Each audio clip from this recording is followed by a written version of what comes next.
আসসালামু আলাইকুম। এখন দেখবেন সংবাদ শিরোনাম। পৌষের প্রথম ভাগে উত্তরে জেকে বসেছে শীত, কুয়াশা আর হিমেল হাওয়ায় জবুথবু জনজীবন। শীতবস্ত্রের অভাবে বিপাকে দরিদ্র মানুষ। নাটোরের সিরাজউদ্দৌলা কলেজের একমাত্র ছাত্রাবাসটি এক দশক ধরে পরিত্যক্ত। আবাসন সংকটে ভোগান্তিতে দূর দূরান্ত থেকে আসা শিক্ষার্থীরা। বড়দিনকে ঘিরে পাবনার খ্রিস্টান পল্লীগুলোতেও শেষ মুহূর্তের ব্যস্ততা। বাসাবাড়ি আর গির্জায় বর্ণিল সাজসজ্জা, নিরাপত্তা নিশ্চিতে কঠোর ব্যবস্থা। মত প্রকাশের স্বাধীনতার চেয়ে এখন বেঁচে থাকার অধিকারই গুরুত্বপূর্ণ মন্তব্য মাহফুজ আনামের। অপশক্তির বিরুদ্ধে গণতান্ত্রিক শক্তিগুলোকে এক হওয়ার আহ্বান ফখরুলের। এতক্ষণ দেখছিলেন সংবাদ শিরোনাম, এখন দেখবেন বিস্তারিত। উত্তরের জেলার ঠাকুরগাঁওয়ে জেকে বসেছে শীত। ঘন কুয়াশা আর কনকনে ঠান্ডা হওয়ায় বিপর্যস্ত হয়ে পড়েছে জনজীবন, ব্যাহত হচ্ছে স্বাভাবিক চলাচল। শীতবস্ত্রের অভাবে বিপাকে শ্রমজীবী মানুষ, বেড়েছে শীতজনিত রোগ। তবে শীত মোকাবেলায় সব ধরনের প্রস্তুতি রয়েছে বলে দাবি জেলা প্রশাসনের। ধীরে ধীরে আড়মোড়া ভাঙছে সূর্যি মামা। ঠাকুরগাঁয়ে ভীষণ শীত, সেই শীতে যেন কাবু স্বয়ং প্রকৃতি। দূরে দূরে দেখা যাচ্ছে কৃষকের আবছা ছায়া, যেন কুয়াশার বুক চিরে স্বপ্নের মতো আস্তে আস্তে দৃশ্যমান হচ্ছেন তারা। হাড় কাঁপানো শীতে কৃষকদের পোহাতে হচ্ছে নানা সমস্যা, তবু সকাল হতেই ছুটতে হচ্ছে পেটের দায়ে। কুয়াশা না হলেও কালকে তো 1টা পর্যন্ত ছিল দুপুর। আমরা তো দিন মজুর করে খাই, আমাদের তো মনে করি যে শীত পড়লে তো আমাদের কাম কাজ নাই। আমরা ওই কোনোদিন না খায়া থাকি, কোনোদিন পাই, কোনোদিন খাই নাই। সন্ধ্যার পরে থাকা যায় না, সকাল তাও একটু কম, সন্ধ্যার পরে বেশি ঠান্ডা। ঠান্ডা ভাড়া ভোটটা কমে গেছে। আগে যেমন 500 টাকা ভাড়া মারতাম, এখন 250-300 টাকার মধ্যেই ভাড়া হচ্ছে। যাত্রীও খুব কম উঠতেছে গাড়িতে ঠান্ডার কারণে। ধানের শীষ এখনো আসেনি, কাঁচা সবুজ ধানের ক্ষেত জুড়ে নেমেছে কুয়াশার আস্তরণ। পাতা ছুঁয়ে ছুঁয়ে রাতভর জমেছে শিশির। এমন শীতে বাড়ছে ঠান্ডাজনিত রোগ আর চাপ বাড়ছে হাসপাতালে। ঠাকুরগাঁয়ে প্রচুর রুগী, এই রুগী সেটা হচ্ছে একটা বেডে 3 জন করে রুগী আছে। ঠান্ডার কারণে হওয়ার পরে নিউমোনিয়া জন্ডিসে ধরছে। এখন ওখান থেকে ওষুধটা ছাড়ছে না, এখন ঠান্ডা অনেক লাগছে। আর ভাগ্যের সমস্যা ঠান্ডার জন্য নিউমোনিয়া হয়েছে।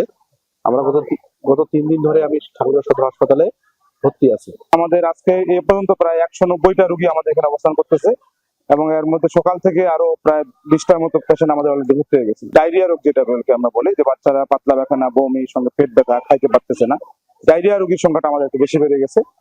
দিনের শুরুতে রীতিমতো হেডলাইট জ্বালিয়ে চলছে গাড়ি। এক হাত দূরের জিনিসও দেখতে কষ্ট হচ্ছে, ফলে মাঝে মাঝেই ঘটছে দুর্ঘটনা। জেলা প্রশাসন জানিয়েছে সরকারের নানা প্রস্তুতির কথা। শীতার্থ 10 বছর ধরে পরিত্যক্ত নাটোরের ঐতিহ্যবাহী নবাব সিরাজউদ্দৌলা সরকারি কলেজের একমাত্র ছাত্রাবাস 2015 সালে পরিত্যক্ত ঘোষণার পর নতুন ছাত্রাবাস নির্মাণে নেওয়া হয়নি কোনো উদ্যোগ। এদিকে দূর দূরান্ত থেকে আসা ছাত্রদের ভাড়া বাসায় থেকে পড়াশোনা চালিয়ে নিতে হিমশিম অবস্থা। দ্রুত ছাত্রাবাস নির্মাণ করে আবাসন সংকট দূর করার দাবি তাদের। নাটোরের নবাব সিরাজউদ্দৌলা সরকারি কলেজ প্রতিষ্ঠার পর থেকেই সুনামের সাথে জ্ঞানের আলো ছড়াচ্ছে উত্তরের এই বিদ্যাপীঠ। ঐতিহ্যবাহী এই কলেজটিতে এইচএসসির পাশাপাশি 13টি বিষয়ে অনার্স ও 10টি বিষয়ে মাস্টার্স চালু আছে। দূর দূরান্ত থেকেও বিদ্যার্থীরা জ্ঞান আহরণে আসেন এই কলেজে। অধ্যয়নরত আছেন প্রায় 14,000 শিক্ষার্থী। তবে প্রতিষ্ঠানের ছাত্রীদের জন্য ছাত্রীনিবাস থাকলেও কলেজের একমাত্র ছাত্রাবাসটি পরিত্যক্ত। 2015 সালে ব্যবহারের অনুপযোগী হওয়ায় পরিত্যক্ত ঘোষণা করা হয় শেরি বাংলা ছাত্রাবাস। এরপর দীর্ঘ 10 বছরেও দূর হয়নি ছাত্রদের আবাসন সংকট। আমি নাটোর জেলার বাইরে থেকে এখানে পড়ালেখা করতে আসছি, তো এখানে ছাত্র হোস্টেল পরিত্যক্ত অবস্থায় আছে। ছাত্র হোস্টেলটি পাবনায় বড়দিনকে ঘিরে চলছে শেষ সময়ের প্রস্তুতি।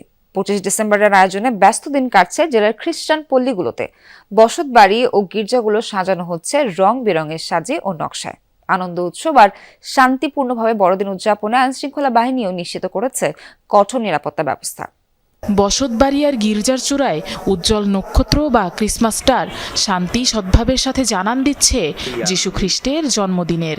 বড়দিনকে ঘিরে উৎসবের আমেজ পাবনার খ্রিস্টান পল্লীতে। বর্ণিল আলোকসজ্জা আর আলপনায় সেজে উঠেছে ঘর। একদিকে যিশুর জন্মদিন উদযাপনের আনন্দ, অন্যদিকে স্বজনদের সাথে পুনর্মিলনের সুযোগ খ্রিস্ট অনুসারীদের। বড়দিনে সবাই ঢাকা থেকে আসবে, আমরা সবাই একসাথে আনন্দ উৎসব করব, পিঠা বানাবো, কেক কাটবো, আত্মীয়স্বজন আসবে, পিঠা পায়েস হবে, এই নিয়ে আমাদের ফুর্তি আনন্দ। প্রভু যীশু খ্রিস্ট যিনি গোশাল ঘরে জন্মগ্রহণ করেছেন, তাহলে তার এই প্রতিকৃতি স্বরূপ আমরা এই গোশাল ঘর তৈরি করছি। ডিসেম্বরের এই সময়ে শুধু ঘরবাড়িই নয়, রঙিন সাজে শোভিত উপাসনালয়গুলো। যিশুর আদর্শে পৃথিবীতে শান্তি প্রতিষ্ঠিত হবে, এমনটাই আশা অনুসারীদের। বাংলাদেশের যে অস্থিরতা তা যেন দূর হয়, প্রত্যেকটা মানুষ যেন সুখে শান্তিতে প্রভু যীশু খ্রিস্টের দেওয়া সেই আনন্দ এবং শান্তিতে বসবাস করতে পারে।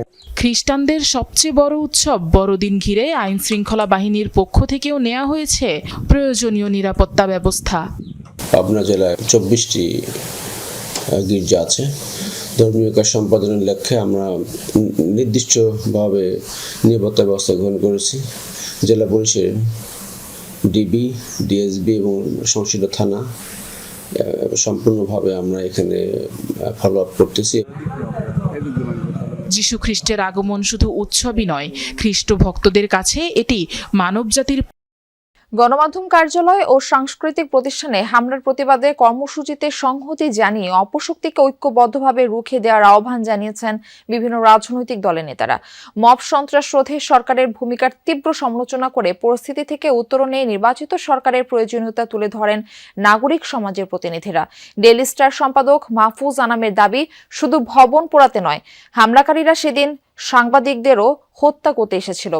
অনুষ্ঠানে জানুয়ারিতে ঢাকায় সাংবাদিকদের মহাসম্মেলনের ঘোষণা দেন নোয়াব সভাপতি।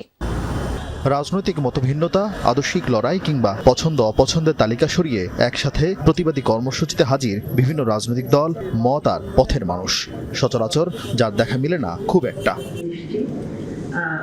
এর আগে গণমাধ্যমে হামলার ঘটনায় সম্পাদক পরিষদ ও সংবাদপত্র মালিকদের সংগঠন নোয়াবের যৌথ প্রতিবাদ কর্মসূচিতে সংহতি জানাতে আসেন বিএনপি, জামায়াত, এনসিপি, গণসংহতি আন্দোলন সহ বিভিন্ন দলের নেতারা, ছিলেন নাগরিক সমাজের প্রতিনিধি। অনুষ্ঠানের শুরুতে গণমাধ্যমের জন্য ভয়ঙ্কর সেই দিনের কথা তুলে ধরেন ডেইলি স্টার সম্পাদক। 26-27 জন ছাদে আটকে ছিল এবং ফায়ার ব্রিগেডকে আসতে দেওয়া হয় নাই। এটার মানে কি? They didn't only want to burn the building, they wanted to murder the staff of Daily Star. কয়েকশো শিক্ষার্থীর সচিবালয়ে ঢুকে পড়ার মাধ্যমে এই মব সন্ত্রাসের সূচনা উল্লেখ করে নাগরিক সমাজ ও অধিকার কর্মীরা বললেন, মত প্রকাশের স্বাধীনতা না থাকলে গণতন্ত্র বিকশিত হয় না। এই যে বাংলাদেশের মানুষ জাতীয় নিরাপত্তার ঝুঁকির সম্মুখীন, এটি নিয়ে এই কর্তৃপক্ষ কোনো আলোচনা করেছে? ওনারা সকলেই বলেছেন নিরাপত্তার অভাব, এবং এই নিরাপত্তার অভাবটাকেও ওনারা বহুভাবে ব্যাখ্যা করেছেন। এটা নারীদের ক্ষেত্রে সত্য, ধর্মীয় সংখ্যালঘুদের ক্ষেত্রে সত্য। গণরোষকে একটা অস্ত্র বানিয়ে ডেইলি স্টার এবং প্রথম আলোর উপরে হামলা করা হয়েছে, আবার যাতে গণমাধ্যমের মাধ্যমে যারা কাজ করে সবাইকে ভীতি দেখাবার জন্য।